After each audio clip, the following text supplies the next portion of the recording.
ఒక్కరోజు గ్యాప్ ఇచ్చిన వరుణుడు మళ్లీ ముసురు పట్టాడు. రాష్ట్ర వ్యాప్తంగా పలు జిల్లాల్లో ముసురు పట్టింది. చిరుజల్లులతో రాష్ట్రమంతా చల్లగా మారిపోయింది. మరోవైపు ఎగువ నుంచి వస్తున్న వరదతో పలు ప్రాంతాల్లోని ప్రాజెక్టులు, వాగులు, చెరువులు పొంగిపొర్లుతున్నాయి. భద్రాచలం వద్ద బుధవారం రోజున కాస్త శాంతించిన గోదావరి మళ్లీ పుంజుకుంటోంది. క్రమంగా అక్కడ నీటి మట్టం పెరుగుతూ వస్తోంది. భద్రాచలం వద్ద 48 అడుగుల నీటి మట్టం చేరుకుంది. దీంతో అధికారులు మళ్లీ మొదటి ప్రమాద హెచ్చరిక జారీ చేశారు.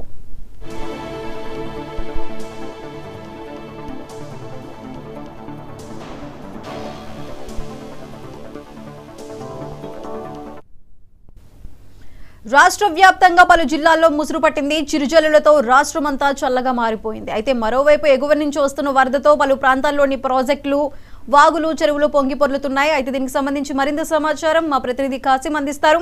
కాసిం, చెప్పండి. భద్రాచలం వద్ద గోదావరి నీటి మట్టం మళ్లీ క్రమంగా పెరుగుతుంది. ఈ రోజు మధ్యాహ్నం గోదావరి నీటి మట్టం 1 గంటకి 48 అడుగులు 0.2 అడుగులకు చేరి అధికారులు రెండో ప్రమాద హెచ్చరికను మళ్లీ జారీ చేశారు. ఇది మొన్న చేసింది కాకుండా మళ్ళీ రెండోసారి ఈ సంవత్సరం రెండో ప్రమాద హెచ్చరిక జారీ చేశారు అధికారులు. 4 రోజుల క్రితం 51 అడుగులు ఉన్నాయి సుమారు. గోదావరి నీటి మట్టం మంగళవారం నుంచి క్రమంగా తగ్గుకుంటూ నిన్న రాత్రి 45 అడుగులకి చేరింది. నిన్న రాత్రి నుంచి మళ్లీ వరద పెరుగుతూ వచ్చిన గోదావరి నీటి మొత్తం ఈ రోజు మధ్యాహ్నానికి 48.2 అడుగులకు చేరింది.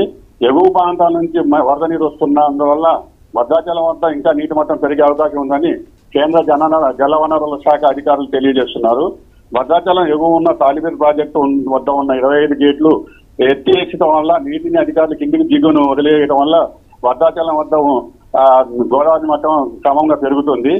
అలాగే విలీన మండలాలైన వెళ్లే దారులపై రహదారుల మీద నీరు చేరి రాకపోకలకి అంతరాయం జరిగి 4 రోజుల నుంచి రాకపోకలు నిలిచిపోయాయి. భద్రాచలం వద్ద వరద పెరగడంతో ఆనకట్ట వద్ద కళ్యాణకట్టల వద్ద నీటిలో మునిగిపోయింది. ఏదేమైనా ప్రజలంతా అప్రమత్తంగా ఉండాలని చెప్పి అధికారులు అయితే సూచిస్తున్నారు. సాయిసుధా, కాసిం, అయితే నీటి మట్టం పెరుగుదలకి సంబంధించి అధికారులు ఎటువంటి ముందస్తు జాగ్రత్తలు తీసుకుంటున్నారు, ఎటువంటి చర్యలు చేపడుతున్నారు? అయితే అధికారులకి క్లియర్ గా ఇన్స్ట్రక్షన్స్ ఏంటంటే వరద పూర్తిగా తగ్గుముఖం పట్టే వరకు తమ విధుల్లో ఉండాలని చెప్పి అధికారులు అయితే ఆదేశాలు జారీ చేస్తున్నారు.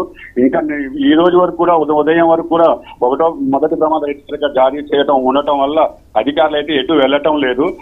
ఇంకా క్రమంగా పెరుగుతుంది కాబట్టి రెండో ప్రమాద హెచ్చరిక కూడా మళ్ళీ జారీ చేశారు. కాబట్టి అధికారులు ఎలాంటి పునరావాస కేంద్రాలు తరలించాలన్నా వాళ్ళకి కావాల్సిన మౌలిక సదుపాయాలు ఏర్పాటు చేయడానికి అంతా సిద్ధం చేసుకున్నారు. Right Kasim, thank you.